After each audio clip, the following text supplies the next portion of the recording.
Well, hello, everybody. I am Jake McKenzie, the president and CEO of the Intermark Group, the nation's largest psychology-driven marketing firm. And with me today is Dr. James McFarland, who is a behavioral psychologist. Welcome, Dr. James. Hey, Jake. Well, today, of course, we're discussing tribal psychology. Now, tribal psychology is a division of psychology that focuses on human behavior in groups. Now, we use that in marketing in two different facets. The first is to understand existing target audiences.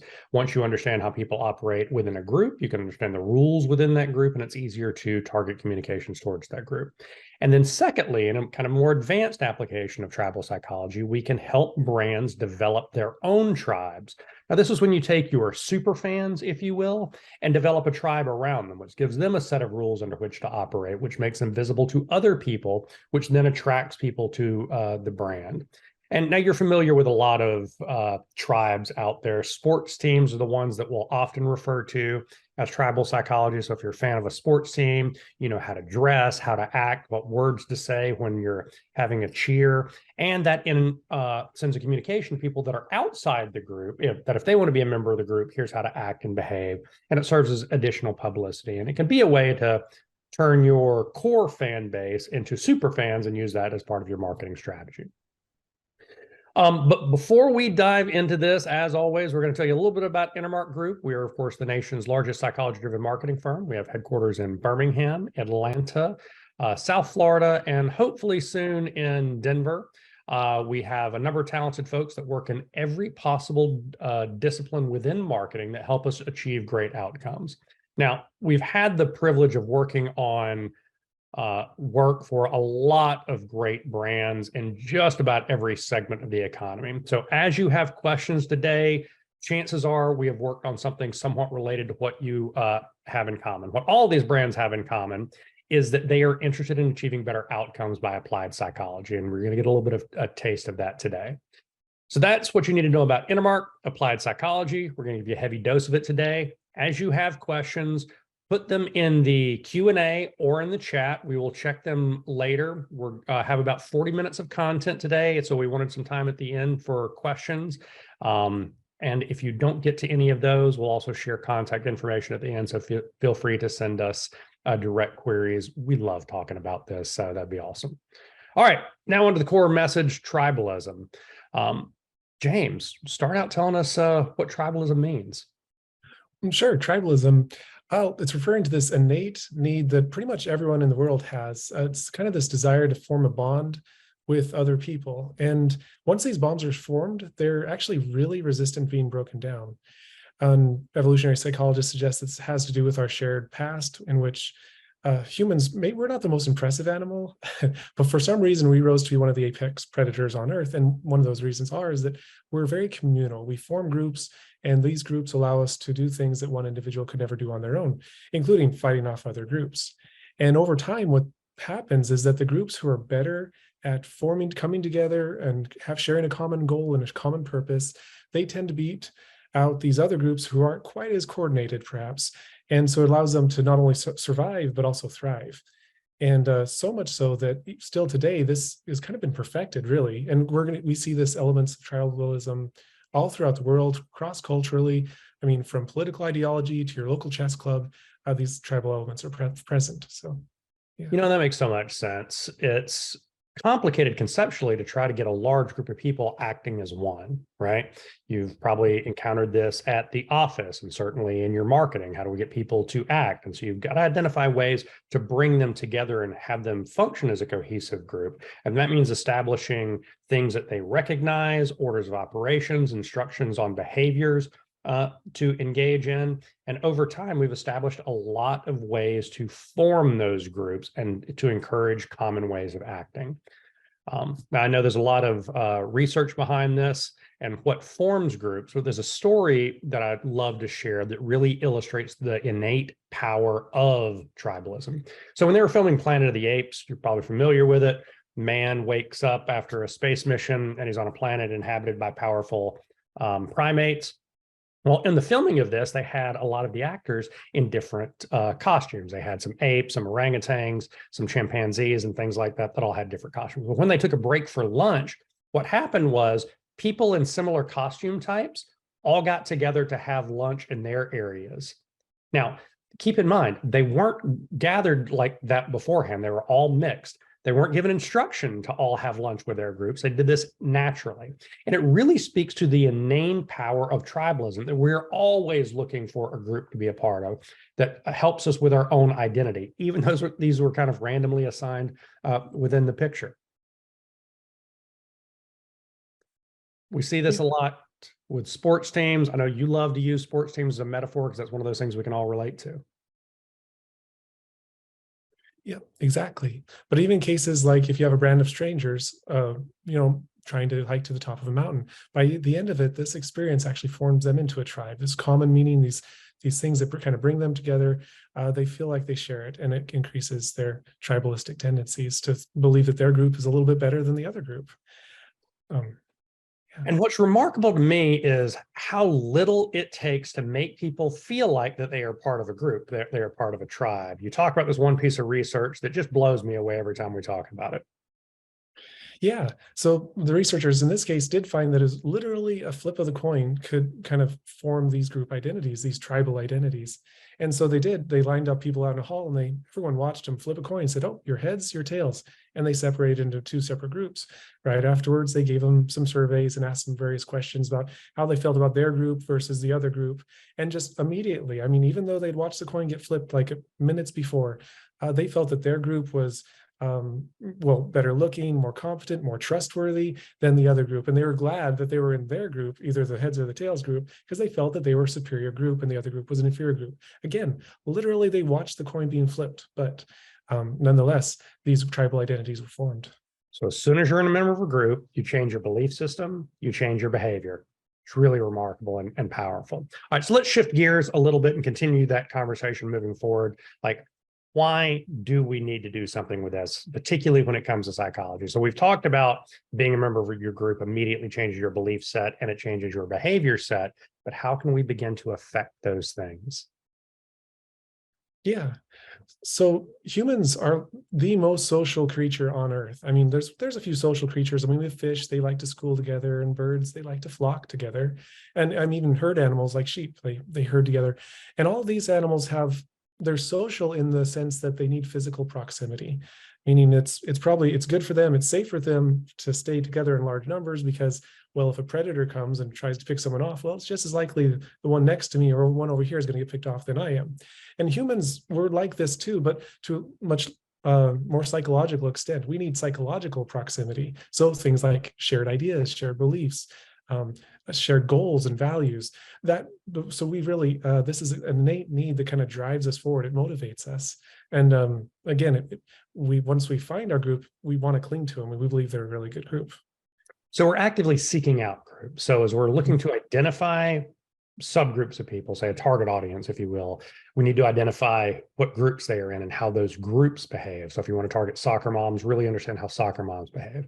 And then conversely, if you're looking to form your own tribe, if you're trying to take your fans and turn them into super fans, you need to understand and define how they behave and how you join members of that group. All right, so let's take that a little bit forward and discuss specifically how we apply it. And this really has to do with the major implication that it changes behavior, that once you're a member of a group, all of a sudden you're doing different things. And this makes sense evolutionarily. You know, if you're trying to get a large group of people to accomplish something, particularly at work, you got to tell them how to behave. And it starts with, hey, people in the group, they're your people. You better like them more. You better have some loyalty toward them. But there are also some rules in which you need to understand so you know how to behave. And that's where things get really powerful. It's that defined behavior where things get exciting. Exactly. The more you get into the group, you almost create these super fans in a way. According to moral foundations theory, there's the innate morals that kind of thread throughout all society, kind of ground us in a way to speak. And people who are these super fans, they tend to be very high in loyalty, authority, and purity. And those levels are created the deeper that they get into their group, the more that they're held up as kind of the ideal of their group. Yeah, that's remarkable. So when you talk to your sports fans, it's like, my people are the good people. They are smarter, better looking, make better decisions, have better outcomes than those other people. So the Red Sox hate the Yankees and think terrible things about the Yankees. And so it's important to know not just who's in the group, but who's out of the group. And that's going to be one of the principles we talk about in a minute. Exactly. And we see this a lot in marketing as well. One of the famous examples is Ford and Chevy. People are born and raised kind of as a Ford driver or a Chevy driver, and they identify with that and wear it as a badge of honor and dislike the other side and think less of the other side. And it's a great example of kind of tribalism applied to marketing. Now, great question. Was this done intentionally or did it evolve separately? We'll get to that later, but it is something that you can intentionally create. And the power of it is dramatic. And we see this where they begin engaging in behavior, such as putting things on their truck to let you know how much they hate the other guy, how much they hate the other team. And so that self-identification badge of honor becomes marketing in and of itself. It's putting things on your clothes, engaging in behavior that becomes external marketing. Now, we're familiar with lots of examples of this. You've probably seen folks with Yeti stickers, and we're seeing this on coolers and cars and computer laptop computers and just about everything else. Is really remarkable, because if you had told me 30 years ago that people were going to become super fans about this cooler, people would have thought, hey, Jake, you're crazy. But they have, and they wear it almost as a badge of honor. It's a point of self-identification. And we see this in some other groups as well. Obviously, in the entertainment space, there are lots of tribes and subgroups. Star Wars folks are super passionate. They show up to the early screenings of movies in costume. They go to conventions. They wear it as a badge of honor. They put things on all their iconography. And it's important to remember that this is a brand that is being sold. This is a product and service line that is being sold. This was to promote comic book sales originally.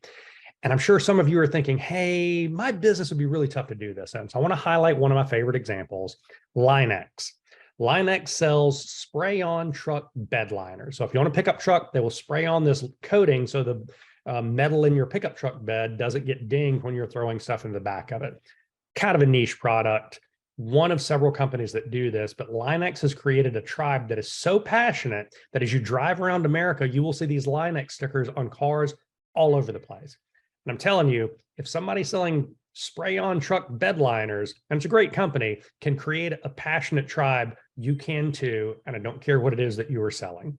So that's the major lesson here. Now let's shift gears into how do we do it? How do we translate this into marketing? Because that's what we're all here for. Well, I'll go ahead and give you the overview of what it looks like. There are 7 principles in psychology that are defining a tribe, as well as how to create a tribe. And they work for both, and we'll walk through them individually. Creation story, creed, the icons, the rituals, the pagans, the sacred words, and lastly, the cohorts. We'll take them individually one by one, and we'll start, of course, with the creation story. The creation story is, how did this tribe start? Where did it begin?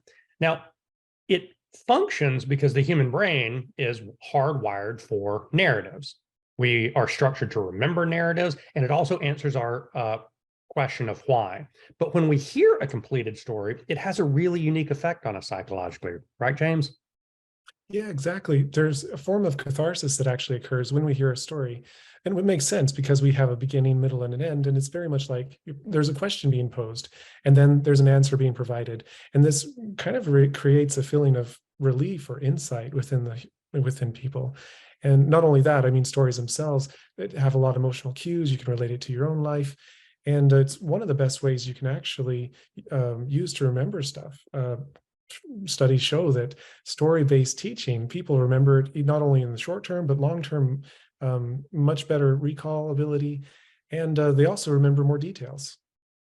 So we're familiar with lots of these foundation stories. We'll share a few of the more famous ones. I suspect everybody listening to us can share the foundation story of Apple, about Jobs and Wozniak sitting in the garage building the first Apple computer. Super famous story. Even the garage itself became a tourist destination.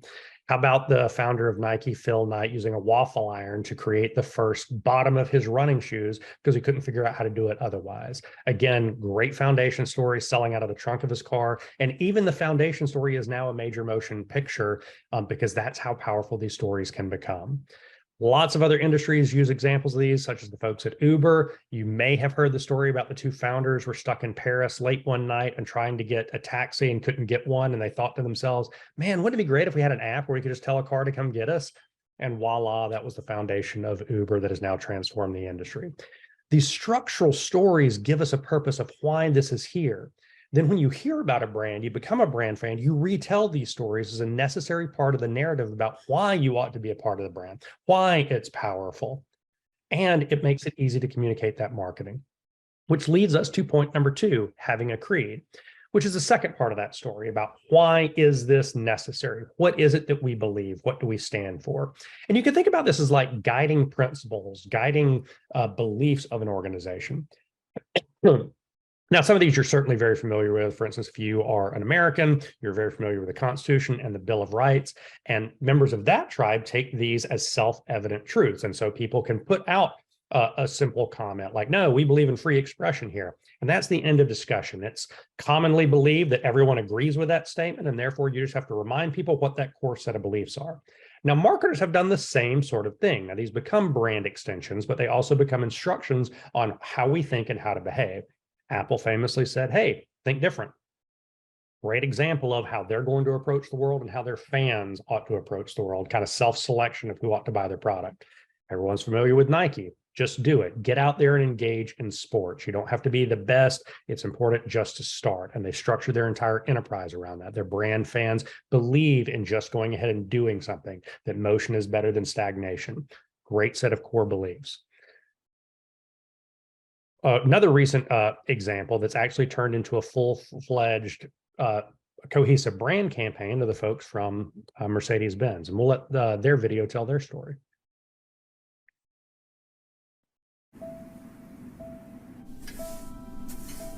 Mr. Daimler? Mr. Daimler, you are working too much. Maybe, but I made a promise.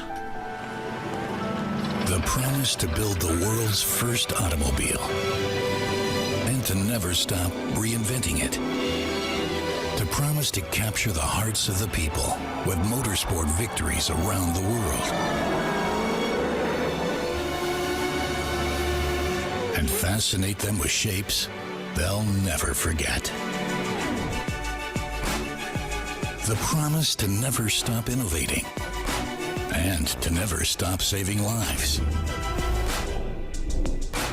And to be a pioneer of excellence in mobility, now and forevermore.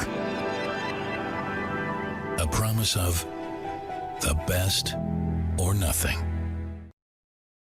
The best or nothing. Great example of guiding principles. Now, as you're listening to this, you might be thinking, hey, Jake, aren't you just using another word for brand? Yes, that's exactly what we're doing. They've answered the why us portion of the brand by illustrating their guiding principles and using that as an extension of their foundation story. And you'll see other great examples with Disney, and Disney theme parks, specifically Disneyland, calls themselves the happiest place on earth. And it becomes both an answer to their brand, why us, but a guiding principle about what guides their fans as well as their employees. Welcome to the happiest place on earth, where your happy is everywhere, anywhere. He's woohoo happy. Look up, there's some friendly neighborhood happy. Look down, whoa, oops, don't look down. He's pew pew pew kind of happy. They're even happier. And you're the happiest of them all. Because this place has all the happy you never knew could exist. So you're a new kind of happy every time you visit. Welcome to your happiest place on earth, only at the Disneyland Resort. Brilliant. Great example of marketing. So this is often the easiest piece for people to understand, as well as this next area, which is icons, the symbolism that represents and conveys more information. So we're kind of getting into the logo areas of things, but we're going to imbue some additional meaning to this. Now, we're very familiar with symbols and the things that they can convey to us. A lot of symbols that we're very all familiar with that carry information, such as when we see the peace symbol. You see the peace symbol, you know exactly what it means. You don't need a lot more context, and everyone understands the pros and cons of that. Well, marketers have then in turn developed their own symbols. Sometimes they are logos, visual representations, such as McDonald's. You see this and it conveys a lot of additional information that has been built over time. For a lot of people, that information is like the smell of the French fries that are cooking, as well as the quality of the food that's going to be there and the speed in which you're going to get it. And so those icons begin to convey lots of additional information to the tribe, to not only their fans, but their super fans as well. There's a tactile version of this as well. In fact, all 5 senses can be icons. Coca-Cola has intellectual property around the physical shape of their bottle. So the way it feels in your hand is unique to Coca-Cola. So I could put a Coke bottle in your hand and you would know it's a Coke, regardless of if you were able to see or taste what's in it. That's a great example of iconography that touches an additional sense. Now, other brands you're very familiar with, IBM and the stripes conveying computer information, and this concept of quality and security conveys a lot of information just with their logo. You don't have to use words in logos or even letters. You can convey information just with symbolism. Still conveys the same sort of weight, such as the Starbucks logo. They don't have to put anything else out there. It's become so ubiquitous that you see this, you can feel you can feel in your brain the warmth of the cup of coffee as if you put your hand around it. You can smell the aroma of coffee coming from it. It stokes lots of other senses with this iconography. Now, we noted that it doesn't have to be just visual. Lots of other senses can be brand and icon elements, right, Dr. James? Yeah, that's absolutely true. Multimodal perception means that more modes of receptory information that we get, more likely that we're going to remember something. And we combine all these things together in similar neural pathways in our brain, such as smells. And actually, smells are actually one of the more powerful ways to combine a memory with maybe a brand name or a tribal identity. Yeah, I can actually smell Cinnabon in my head. They pump it into the malls and walking areas as a core part of their iconography of their brand elements, and it works wonderfully well. Not very used much, but it ought to be used more often. Another one that is not used as much as it should be is the auditory piece, and you can develop auditory mnemonics, as we call them in the industry, to help be brand elements, to help be iconography. We're all familiar with Intels.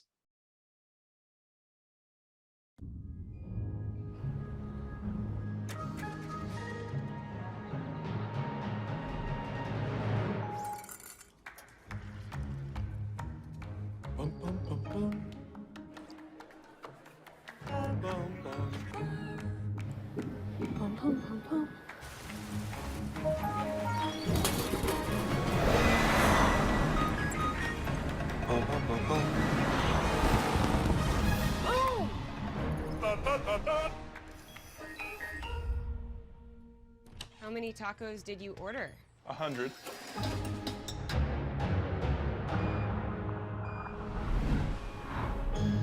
Bum bum bum bum.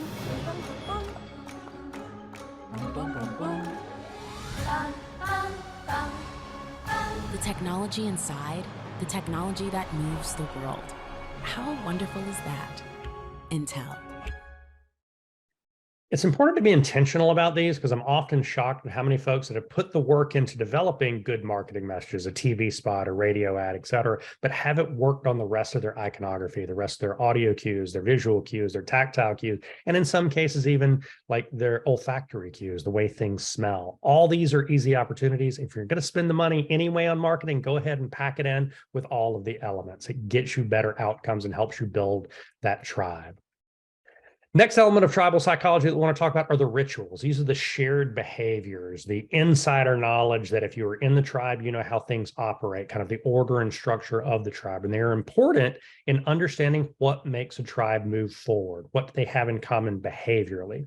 Now, we talk a lot about habitual behaviors, developing habits, and the habit cycle and how important this is in psychology. Well, it's important in understanding how people operate. So some of the habits I have, I keep a glass of water by my bedside. I drink some before I go to bed. When I wake up in the morning, it's the first thing I drink. It is a habit. It is a ritual, and thus it becomes a habit and ritual. Probably people like me, and certainly those of my family. So if you want to understand my tribe, it's a good example of a habit that we have, a ritual that we have. Now, when you pull the lens back and you look at larger tribes, there are a lot of rituals that we're likely familiar with, some of which you may not even realize are rituals related to tribal psychology, such as Taco Tuesdays. Now, Taco Tuesdays, super common parlance here in America. You may not know that it came about because of marketing campaigns that has now been adapted for other purposes by other brands. And this is a great example of somebody that has taken an existing ritual and co-opted it for their brand and their tribe.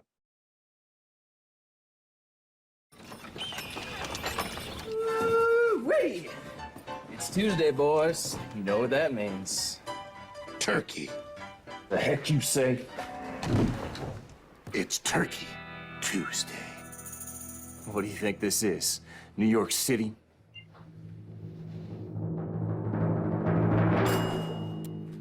Toast Tuesday? It's Tuna Tuesday. Tangerine Tuesday? Tofu Tuesday. Turnip Tuesday? Tea Tuesday. Y'all must have never had the bold flavor of pace.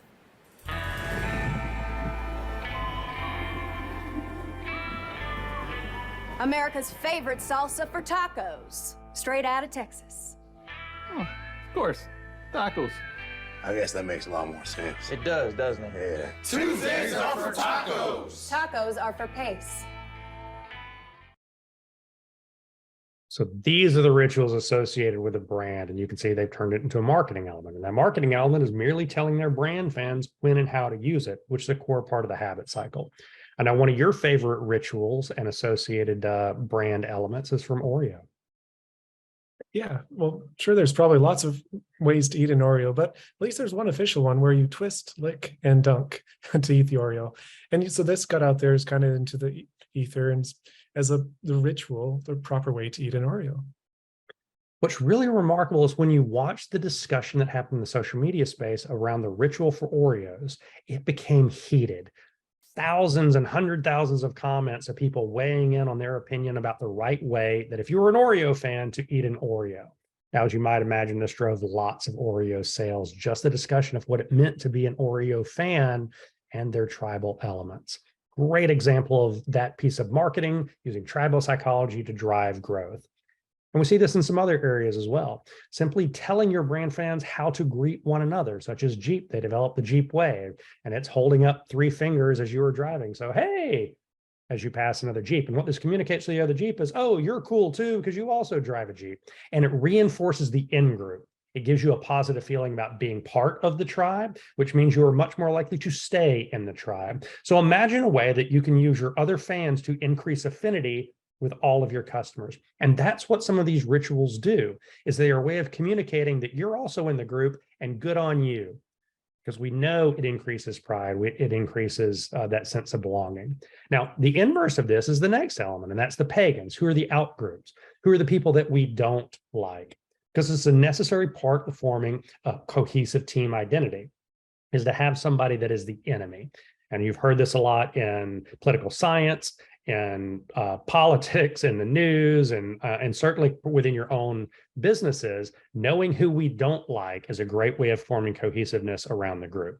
Now, you're certainly familiar with some of these famous out groups we mentioned earlier. The Red Sox, they hate the Yankees. They think the Yankees are less intelligent, less good looking, worse at baseball, et cetera, don't like them. If you're a fan of Coke, you probably really dislike Pepsi and vice versa. If you're a big fan of Burger King, you probably prefer your flame grilled Whoppers and think less of the folks at McDonald's for not having theirs flame grilled. Some of those are pretty obvious. What's really interesting is I've never worked with a company that didn't have a hated enemy.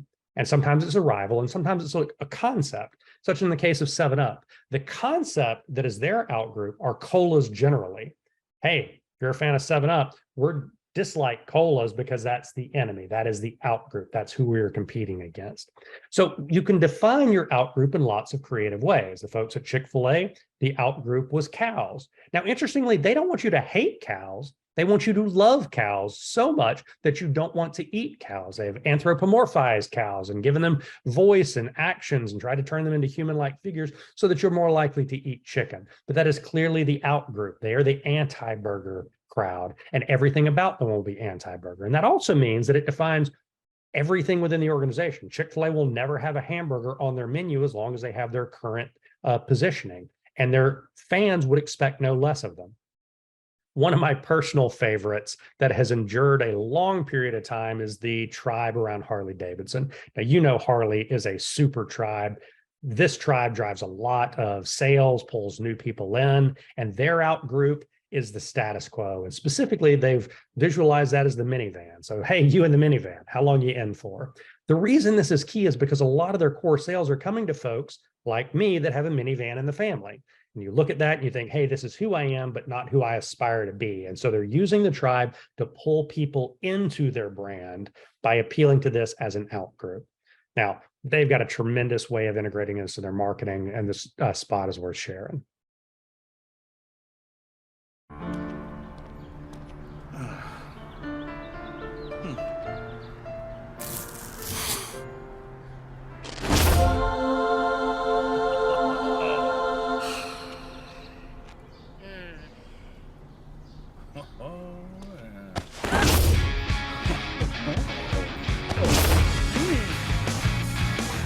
Got some Harley inside? Let it out at Harley-Davidson of Scottsdale. So that out group is that minivan lifestyle and kind of their opposition to that, but still appealing to the folks within the minivan group, trying to pull them out. And it's a good example of kind of that power of the in-group, out-group, and how they've taken the concept of an out-group, the pagan, to make it an appeal from that group, kind of a natural recruiting base. And so if you are a Harley fan, you know who to appeal to, and you know how to appeal to them. They've given you a map for that one-on-one marketing, which is what we want our super fans to do, right? We want them growing our fan base and bringing other folks in. Great example of pagans and how to take advantage of it. Next area are the sacred words. Now, interestingly, when you've got an in-group, you develop a language, and this language occurs internally, how you communicate with each other. And they're often words that are only used within the group. And it helps you identify, hey, who's in my group and who's not in my group? Do you know the secret words, if you will? Now, I use the term words. It's not always words. It's kind of a form of the secret handshake, right, James? Yeah, absolutely. Secret handshakes, they're fun for a couple of reasons. One is because they're secret and only a few people know them, but partially it's also, I mean, it's secret so other people don't know them. You want other people to know that you have a secret. So it's kind of this weird combination where you want a secret handshake, but you also want other people to know that it's there as well. And then the more people know about it, the more people want in on it. So. And brands can take their secret language, if you will, and elevate it to the point where everybody else is aware of it, and it still serves as a secret language. Down here in Alabama, you're likely familiar with the Alabama Crimson Tide, and they have a secret language that is now super public and famous. Roll Tide. Roll Tide. Roll Tide. Roll Tide. Roll Tide, y'all. Roll Tide, Margaret. Roll Tide. Roll Tide. Get sauce. Roll Tide. Roll Tide. It's such an honor. Roll Tide. Roll Tide? Yep. Y'all don't even know he was a virgin until he's 28, and now, Roll Tide. Woo! Hi, Mary and Daisy. Roll Tide. Roll Tide. Roll Tide. You will always be remembered. Roll Tide. Roll Tide. I love that spot because it's so true. This is kind of the cultural element to understand that specific tribe. And you can see the different ways in which it's used, including somebody checking to see if you are in the in-group. You know, he's about to sit down in the hot tub and he's like, hey, Roll Tide? Yes, it's Roll Tide. All right, well, good. Now that I know you're in the in-group, I'm willing to associate with you. Unbelievably powerful. Marketers have taken this concept and turned it into ad-like objects that started internal. For instance, De Beers used to use a diamond is forever as language for their salespeople as a way to communicate the value of a diamond. And then it jumped into the public domain and is now serves as words that communicate value to everybody else. Similar internal language that we see is our folks over at Avis. The We Try Harder notion was originally an internal training campaign to explain how they operate, what their internal ethos is, how they were going to outcompete Hertz. Well, it eventually made its way into their brand. This is why you ought to trust Avis, because we try harder. And they turned it into an ad campaign to great results.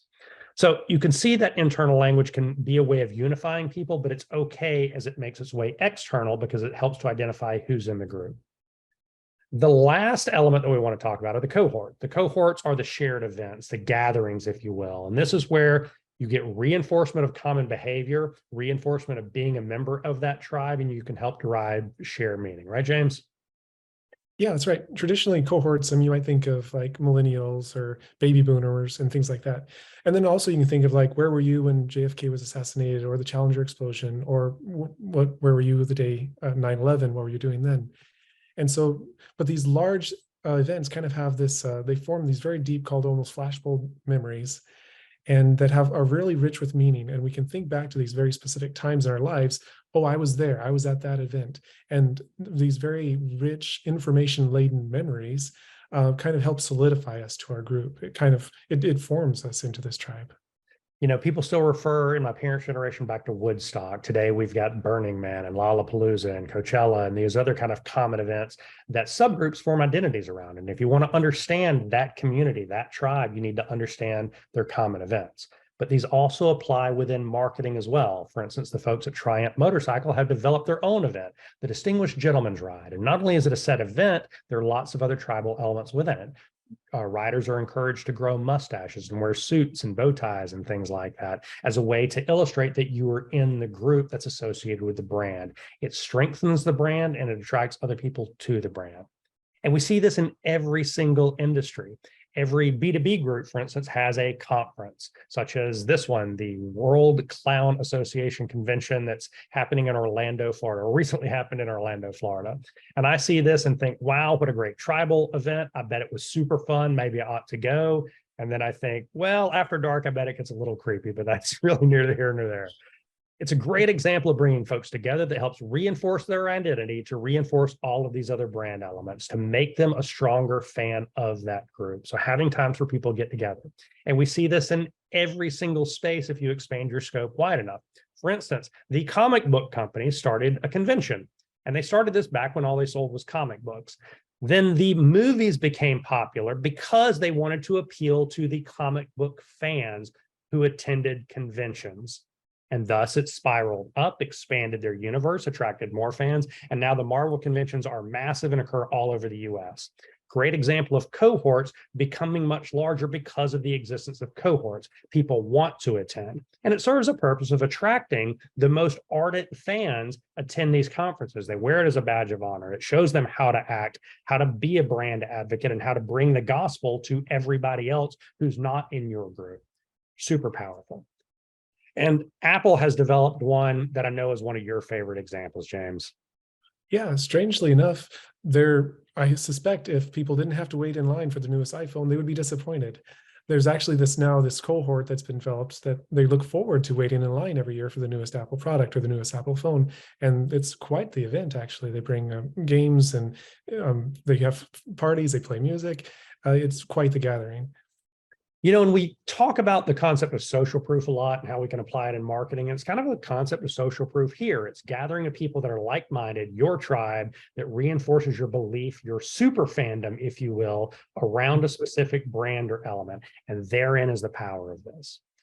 So as we move forward, always want to end on an awesome example. Harley Davidson, they have one of the strongest brands we're familiar with. They have the motorcycle rally at Sturgis. If you are unfamiliar, Sturgis is a tiny town in southwest South Dakota, middle of nowhere, and they attract hundreds of thousands of Harley riders and other motorcycle riders now to this huge event and multi-day event in Sturgis. They sell a ton of Harley Davidson merchandise, ton of Harley Davidson products, and people that are Harley Davidson fans plan their annual vacations around.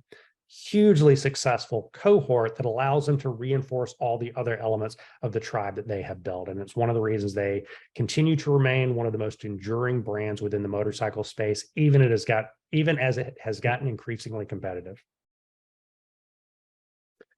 So I'm sure you're asking, holy cow, I get a lot of this conceptually. How do we bring it all together? So I want to walk you through a case study around how we have done this with a brand, both in terms of how we helped understand the consumer through tribal psychology, but then how we applied it to make their brand even stronger, to take their core fans and take their message to the masses, and how that helped drive sales. Let's start with this core case study.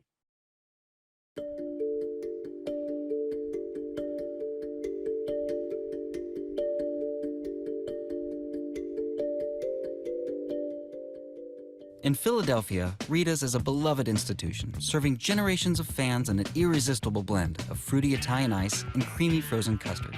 But as they expanded the franchise beyond their home base to over 600 locations, Rita's was suddenly a stranger, and their outstanding Italian ice got lost in a frozen sea of sameness. They needed a simple, distinct System 1 position. Our analysis determined a win zone around positioning Rita's as an alternative to mainstream frozen treats. In shaping sessions, we defined the brand by 4 traits: fresh, flavorful, friendly, and most importantly, unique. With our brand character distilled, we were then guided to our new Rita's System 1 position. Our delicious fresh-made ice and creamy frozen custard, along with our neighborly charm, go together like nothing else. We targeted a new audience of novelty-seeking extroverts, along with our loyal fans, by positioning Rita's as delightfully different. With our brand foundation in place, we devised a trigger path. This path identified our target's behavior and the sequential psychological leverage we applied to convert them. Leverage such as using the social proof principle through local and national PR, and Instagram posts that generated record likes. Reciprocity was applied through learn and reward videos. The scarcity principle drove irresistible limited time offers. We used the engagement effect for delightfully different contests in retail out of home, and tribal rituals for in-store experiences, resulting in more revenue, more fans, and more exposure than ever before, turning Rita from a stranger to your delightfully different friend. So let's take some of those elements and break them down against tribal psychology and show where they went. So how do we build the tribal identity around something as odd as a frozen treat? Well, started with a foundation story. They knew where Rita's had started. It started with one founder who decided to bring Italian ice to America and use fresh fruit in this one location. It got to be super popular, and he eventually added custard. And so broadcasting this creation story helped the brand fans know how to then retell that foundation story. And then from there, you add on to it. We needed a creed. Well, Rita's already had, the world needs more Ritas, which is also a way of communicating to your brand fans. This Rita's isn't just for you. Bring somebody with you. Share Rita's. Don't just buy one, buy 2 and give one away. Bring your daughter, your son, your mom, your significant other along with you. So the creed instructed behavior that was a brand element of sharing. The iconography, not surprisingly, was very specific, not only their logo and their tagline, but also the colors and elements, so that everywhere Rita's got used, it served as an instruction on what you can expect. Everything from the awnings on the stores and the color palette and their logos, the cups that they use, all drove this iconography and was common throughout everything that they chose. The pagans were fairly straightforward. They were the not ice cream option. So if you wanted a sweet treat, a frozen sweet treat specifically, ice cream became the hated enemy. Who would ever want to go get soft served when you can have frozen custard and real Italian ice with fruit in it? Thus defining who the enemy was. And it helped our fans understand you don't want that, you want Rita's instead. Then the rituals became a core element in accelerating growth. Now, the rituals for Rita's fans started with the first day of spring. That's when all the stores in the Rita's footprint opened for the first time for the season as coming out of winter. Now, first day of spring in a lot of the New England area is still snow and ice and cold, but people would line up by the hundreds and by the thousands to get a small free cup of ice. Then we use that to generate publicity on national news celebrating the first day of spring. It got to be so popular that we've had several ice cream competitors knock off first day of spring as their giveaway day, because the rituals associated with Rita's spurred their sales really early in the season and got people in the behavior of attending Rita's.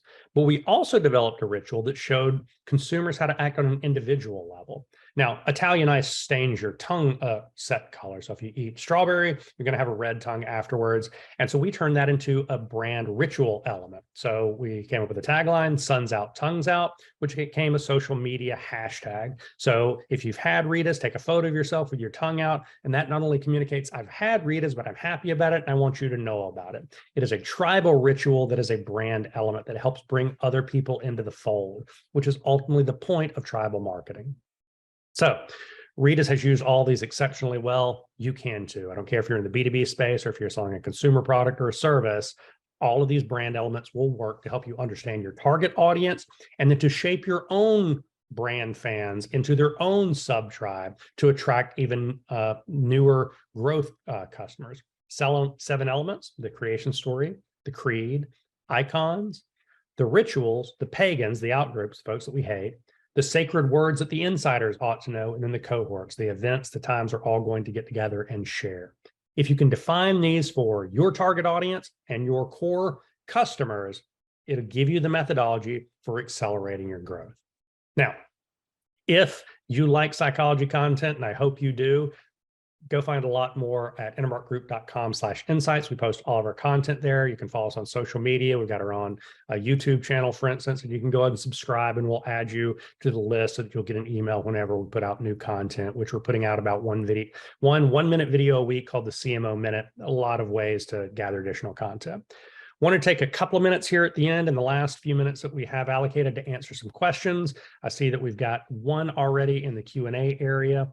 Jan has asked, does this increase trust as well? James, I know you're eager to answer this because the question is obviously yes. Once you're a member of a group, we immediately think great things of anybody else that's in our group. Yeah, that's absolutely true. The research backs that up completely. That once you have an in-group, we automatically start trusting them more. And of course, with the added effect that we're distrusting the out-group, but it is what it is. Yeah.